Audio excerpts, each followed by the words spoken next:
Hello everybody, this is Eugenio from Sanremo Coffee Machine. Today I'm going to show you how to adjust the hot water tap temperature. So on this machine here we have a lot of splatters, as you can see, and the water is very hot.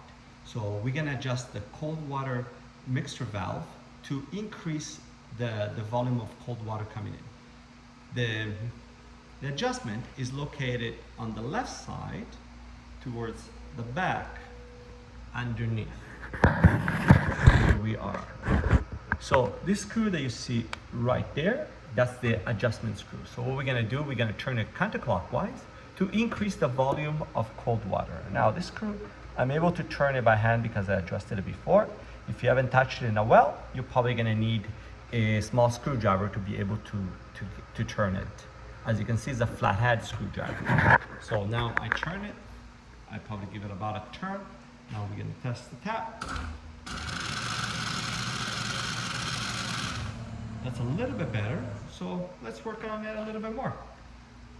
Go back there. Here we are. I'm gonna turn it more. Now let's try again.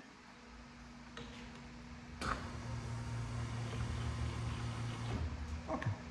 Now depending upon what you need, in this case for demonstration, I think it's great to see it like that. As you can see, now we have a more cold water coming through the tap. You can do a little bit more fine adjustment, and as you can see, it's very easy. Thank you for watching, and I'll see you on the next video.